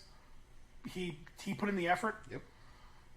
I sure damn hope so because he's a good actor. So if he can match the physicality, Yep. and bring that that Spike vibe, Yeah. that'll go a long way. Yep. And hell, there are whole episodes where he's almost silent. He'll have like 2 lines the entire episode. Laissez fuck around and find out. I just came up with that. It's pretty good. Pat myself on the back. Oh my god, Ryan, you're so great. Our studio audience is chiming in again. Yeah. It'd be hard to see. It would be good to see. It'd be hard to imagine, though. I'm going to reiterate while we're still talking about Netflix animation. Go watch Nightmare of the Wolf, Witcher. Yeah. That was really fucking dope. Yep. It was really good. Very similar in vibe to Castlevania, except a bit more to the point. Yep. 'Cause I enjoy the fuck out of Castlevania, but there's episodes where I just barely pay attention. Just because it does drag on a lot, and a lot of it is very Game of Thronesy, where it's people in dark rooms talking, but without the driving force of these incredible actors. Like, yeah, the animation is good and the voice acting is good, but sometimes there's a disconnect. Like, a person emoting and saying lines and doing this, it can be more interesting to watch sometimes than just the animation with good voice acting. There's a disconnect. It depends. Because by the same token, this is the exact same thing that I'm gushing over Cowboy Bebop for. is the combination of all those things. But and especially a series like Castlevania, and again, I've seen very little of it. It didn't really hit for me, but I was never their target audience, anyways. I suppose so. With like what you're talking about, you're like not goth comparing it to Game of Thrones, unless they put in the effort, it's very hard because actors, you can easily, like while someone else is talking, have those moments of just like slightly shifting their body, tweaks in their face, their eyes darting to the side. It's hard to put that very easily into a character because when you're doing these animations, a lot of the budget is going towards the action, towards the general, like the details in the background, like adding to that part of the world. It's if you only have like X amount of time to do it, you're going to spend that time, on the rain of fire arrows, not this one guy shifting his eyes over a little bit every once in a while, or his body moving tweaking in a certain direction, like really is just only a human do. And again, a lot of these characters obviously are inhuman, but that's not something they're going to put their focus on because it's more about tone and kind of the general ambiance of the world as opposed to that specific delivery. And again, plus too, a lot of them, especially when it's a lot of people in these dark rooms, it's more about the intimidation factor, so they're not doing that. Yeah, titties. Yeah, true, James. Speaking of your eyes darting back and forth while shifting around your body and a rain of fire comes out in a dark room, Taco Bell is testing a subscription service. I thought we were skipping to Injustice. At 17 locations. Oh, yeah, shift around and get the fire coming out of your butt. At 17 locations in Arizona, of course, fucking Arizona, where they really know tacos. You're miles away from Mexico, but you're going to get your Taco Bell. The Taco Lovers Pass through their app. $5 to $10 a month, one free taco per day. Or you can upgrade to $20 a month, and you get 2 to 3 tacos a day, and it's called the Anus Haters Pass.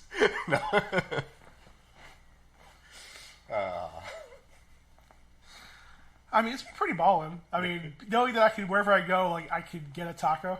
Yeah, it'd be pretty sweet. I mean, because and honestly, it's good marketing because one taco costs them what, like 40 cents at most. Yeah.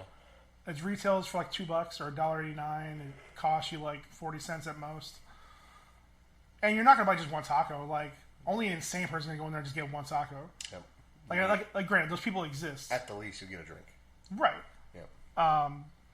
Quesadilla, some nacho fries. When they're back for the third time this month. I just had Taco Bell the other day. Woke up the next morning, massive dump. I usually do what I talk about for breakfast. Taco Bell breakfast is legit. Well, I wanted to, because I forget what I was watching, but I was off and I was like, all right, well, I'm going to go get a Slurpee and some gin because it's delicious. And I was like, I'm going to get some Chinese food. But the Chinese place by my house was closed. So I was like, all right, what's next? Taco Bell. All right, Taco Bell it is. And it was delicious. What did I watch? I forgot what I watched. I don't remember.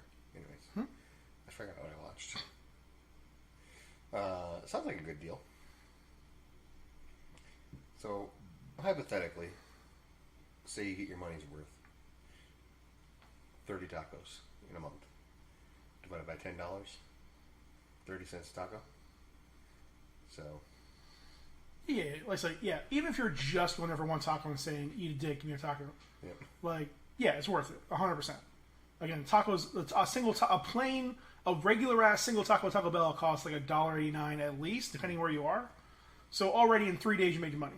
Yep. In 5 days you made your money, whatever. Yeah, 100%. If you, especially if you could like you swing by there and be like, you can just drive by, just get one taco and give it to somebody else. Yep. Like I'm getting my money's worth. Like Capitalism, bitches. believe that. Now it says $5 to $10 per month. Was there like different tiers of subscription?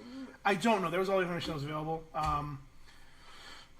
But yeah, probably. I mean, probably what they do like $5 for regular, maybe like $10 for Supremes or something like that. I don't know. Or maybe like I don't. Again, they're testing it out, so it could very well not happen at all, or it could change drastically by the time it comes out for everybody else. I think they probably knew if they did it in Florida, they would have fucking like gone bankrupt. Probably. Same reason Publix ain't doing senior discounts in Florida. Can't afford that shit. No. It'd be like 90% of your business. Oh damn. Exactly. Speaking of oh damn. So we're finally getting an animated adaptation of the Injustice storyline from the Injustice Gods Among Us Vigi game, but also it was adapted into a comic. Do I have that chain of events right? It was a video game before it was a comic? Yeah. Yeah. Yeah. Unfortunately, they're not using a lot of the same voice actors. And at this point, it's hard for me to even tell at what stage we are with DC animated's voice actors. Because they've stopped using Kevin Conroy for quite some time. Yeah, I understand that. I will say this: for some reason, whatever site I was looking at to read up on this, Yep. they seemed pretty excited about the voice cast, which surprised me. Because I don't know that. And again, like the Justin Hartley, I think he's done Superman now for a little bit. Yeah. And I recognize the guy who did Batman's voice. He's been doing it for a minute. I think at least a lot of the movies recently. Is it the one with the one from Young Justice? Probably. He has very voice like this. Like he almost talks a little too straightforward to be Batman. Yeah, probably. Okay. Him, I don't recall Gillian Jacobs ever doing Harley Quinn. Yeah. That's new to me. John DiMaggio. Okay, well, we'll see how it's. I mean, Mad Hatter's pretty straightforward. Bane, I mean, not too hard to do. Kevin Pollak now. That's kind of out of left field for the Joker. I mean, don't get me wrong. Kevin Pollak has a lot of good impressions, but also again, the trailer for it didn't care for his Joker. Also, they're not even going to Joker from the game. Like he has like long hair. Yeah. It's weird. Like I don't know if he's been in custody for a while. It's just I'm not feeling it, man. And they're also doing like Snyder Lois Lane. She has like red hair in this one. Yeah. Like they're changing things unnecessarily. Like I mean, granted, I think it was always gonna be a big undertaking doing Injustice, anyways. Yeah. I feel like it's better just to have the game there, and if you really want to see the story, you could watch the cutscene. Yes, because here's the thing, and I think like the only thing you need to know from that game is that one fucking cutscene of him flying back from the sun and just wrecking shop while all the other superheroes and villains are fighting each other. Yeah. Like he just swoops in, fucking wrecks shop, and everybody's fucking bowing to him again. Yep. Like that's all you need to see is just him breaking necks and flying through people. Yep. Like having this of him like his slow or quick fucking drop into fucking like. Well, I mean, I was going to say Villainy, I guess. Yeah. the other word for dictatorship. Whatever, it doesn't matter. But yeah, him just taking control. Like I didn't care for what I saw so far. Penis tuber? I'll remember. I'll remember it eventually. Penis tuber boat. Dictatorship. Nice. But yeah, I didn't care for it. I mean, but whatever. It's coming out next month, so if y'all want to check it out, check it out. Yeah. It'll probably be on HBO Max. Yep. Assumably. You do you. I suppose for our last bit of news. Yeah, this was hoping D was going to be here. Yeah. I will not be able to add much to this, but as of our latest recording, as recording this latest episode, sorry, the next verses is going to be Ja Rule versus Fat Joe. Although he's just Joe now, isn't he? Still goes by Fat Joe. Yeah. Well, because Joe is an actual like R&B singer, so he can't go by Joe. Yeah. He is less Fat Joe. He has been known to say, even when he was fat, that fat is a way of life. That even if he was skinny, he would still be Fat Joe.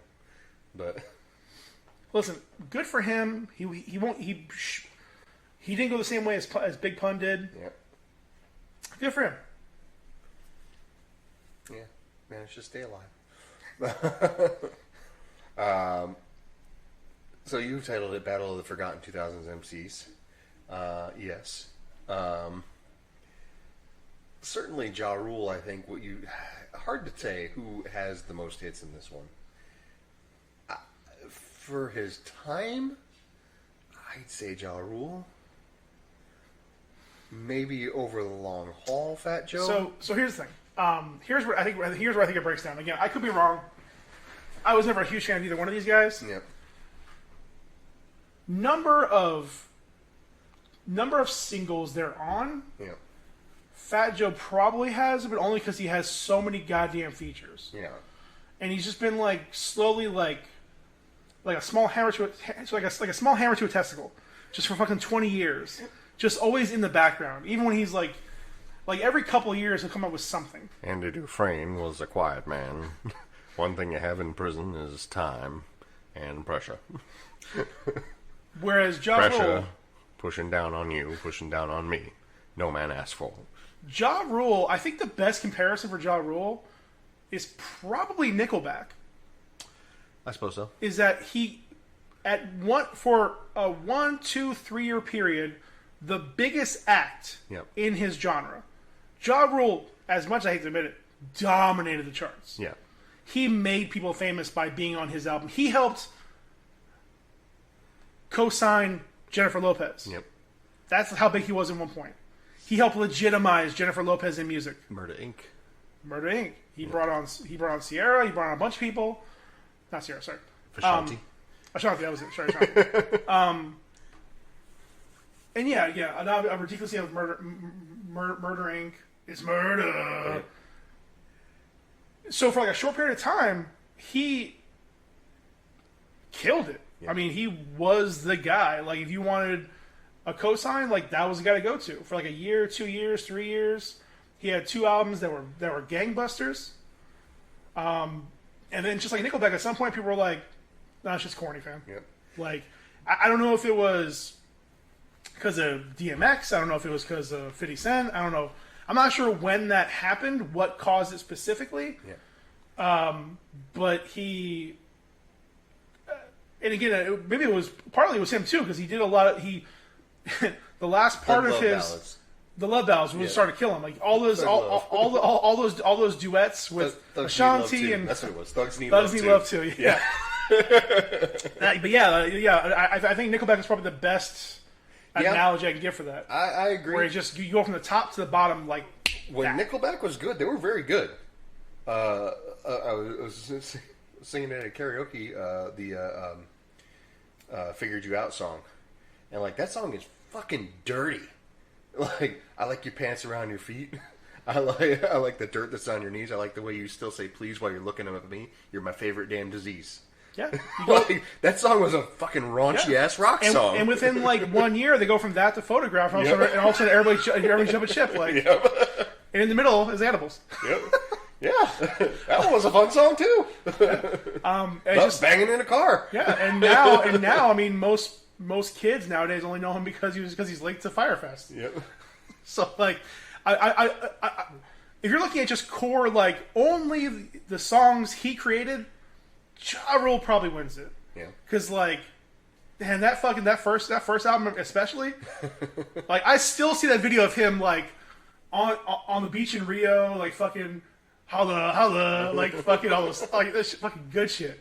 But then then he fucking like trails off hard, and Fat Joe had like 2 or 3 really big songs, but they're always spread out. Like he never dominated. Yep.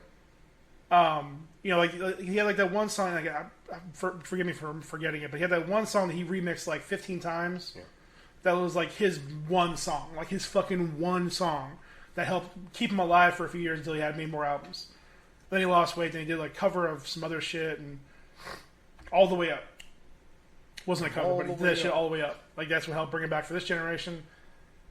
I mean, as much as I like the dude, I would probably say Ja Rule wins. I think he just got more. I think he's got more in the chamber. Yeah. But that being said, it was so much of the time music that Fat Joe survived because he's so not to be so disrespectful, a little more generic. Yep. He just kind of rode the waves. He was able to fit in. Yep. Ironically. Early on, he did a lot of the same stuff as like Big Pun, like that New York stuff, and then eventually just became more what's popular. I'll do that. What's Love? Yeah, that's it. That's the one. With Ashanti, no less. Damn, girl. Yeah. Oh, they could stack their Ashanti songs together. Who had the better Ashanti song? That's murder. Yeah, certainly is. Yeah, he does look kind of strange now. He's skinny. Still got a big head. Yeah. Didn't Cat Williams have the joke about Star Jones? It's like, look like a damn chihuahua with a Doberman Pinscher's head on it. For the younger viewers, Star Jones was a mild celebrity like 10 years ago, 15 years ago. Who knows? Host of The View before whatever the fuck is going on. Who cares? Anyway. Sidebar. This isn't our normal content. Would you look at any of the pictures from the Met Gala? I'm aware of them. I saw AOC's dress, and I don't know what to that think was the about most that. tame out of all the stuff. Yeah.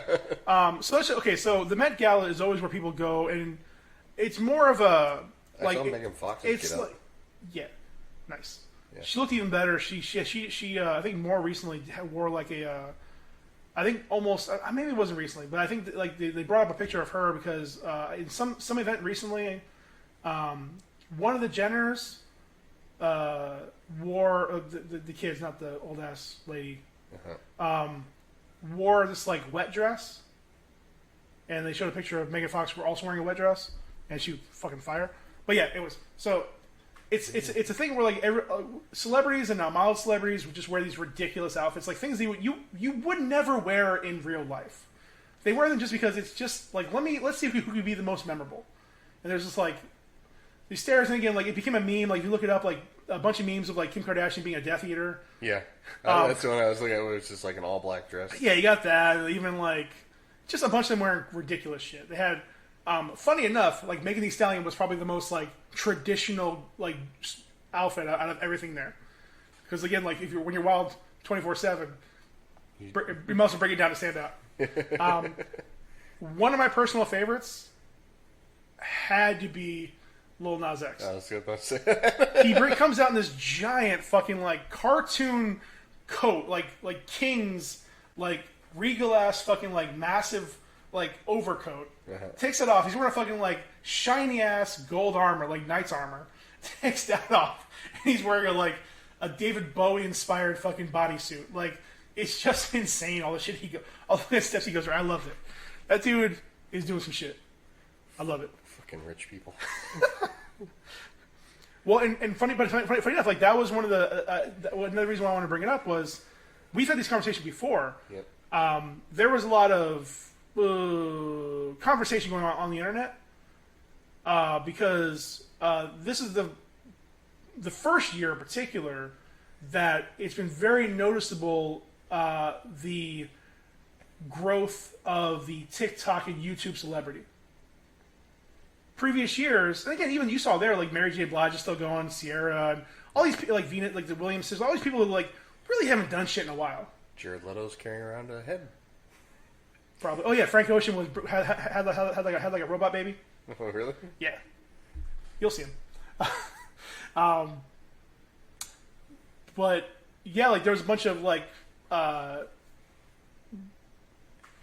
conversation online between people who give a shit, I guess, about should there be so many of those. And I gotta say, like I don't give a fuck either way. The Met Gala is a ridiculous thing to happen. I don't care. I don't even know what it's for. I don't know if it's for charity or just to jerk off or Yes. pissing contests. I have no idea. it's funny to see all these ridiculous outfits they wear that they know are like these aren't real things. He looks like a JoJo's character. Which one? Frank Ocean. Oh yeah, 100%. One of the creepiest stands I've seen. Yeah. Yeah, creepy. No, it's horrible. I don't know any Frank Ocean songs. What would you call a stand? No idea. Okay. He has that one Channel something. That I think was the name of his album, or Channel Orange. I forget. Doesn't matter. Anyways. Channel 21. Don't remember. I don't know. But anyways, yes, continue. Yeah, all that was ridiculous. And then like, I was thinking about it too because there was also a couple articles of like people. It took a while for people to realize Haley Steinfeld was there Oh yeah. because she was in like a whole like, not like a giant crazy outfit, but she was between the makeup and the wig and the outfit, nobody really knew it was her. Nice. Wore like a short blonde wig, like makeup all done, and she has. I think she's cute, but she has a pretty generic look to her, anyways. It's true. So it was pretty easy for her to like hide her image. I thought she was hilarious. But yeah, I think for me, Lil Nas X won. Lil Nas X. Even also, even that couple that had like the horse heads on their chest. Lil Nas X looks like a One Piece JoJo's and maybe Saint Seiya character all at once in each of his figures. The big overcoat looks like a One Piece character. 100%. Yep. Then the regular outfit looks a bit like a JoJo's character, and then the Saint Seiya or even just an actual JoJo's stand. That's what I was going to say. Yes. Yes. The golden armor is the stand. Yes. And and not Lil Nas X, 100%. He would be his own stand. Yep. 100%. Absolutely. 100%. Lil Nas X. Otanoda. No, call me by my name. 100%.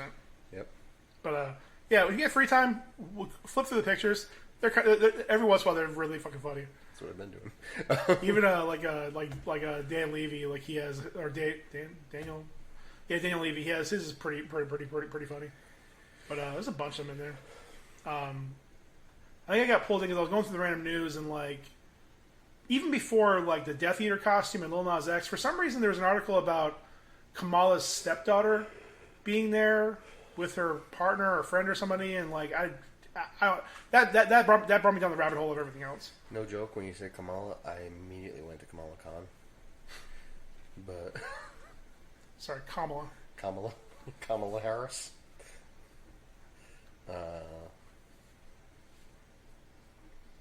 She just said the vice president.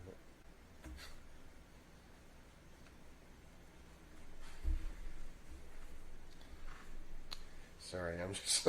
Pardon my brain when I say vice president. I'm not even joking. Part of my brain still thinks Dick Cheney. That's how scarred I am. That's the impact you left. Your man's high safe. He will never die. Probably not, unless he shoots himself. It's gonna be at the end of time. It's gonna be him, Keith Richards, and Mick Jagger. Betty White. I mean, she would have already gone into the stars. Ascended. Oh, Lord have mercy. So I think that's the episode. I think that's the episode. We should be. The Met Gala kind of absolutely sealed it. Check it out. It's fucking worth it. It's a bunch of fucking celebrities dressed like anime characters. It's phenomenal. It really is. I'm not disappointed, I suppose. Yeah. It's great because, again, great for us because we have no attachment to any of them, Nope. and I don't know who half those people are. Nope. It's fucking great. Even being told that's Olivia Rodrigo, I still don't know who she is. Yep. Also, there was the VMAs recently, but yeah. Although every picture I saw of Billie Eilish, she was from the back. I still haven't seen those titties. They're big. They're big ass titties. Anyways, I'll be in my bunk. Thanks for joining us today on This Won't Last podcast. We appreciate you stopping in. Please check us out on the Facebook, the Instagram, the Twitter, and all those other places you can find us. The YouTube. please like, comment, share, subscribe. Let us know how we're doing, how you think we're doing, how you think we can improve, and any kind of interaction would be wonderful. Because one day maybe we can go to the Met Gala and dress up as our favorite anime characters. Dibs on Bobo Bobo. Bobo, bobo, bobo. Bobo Bobo Bobo. All right, that works. Fist to the nose hair. I still have the picture of you and I in our outfits themed as Goku and Spider-Man.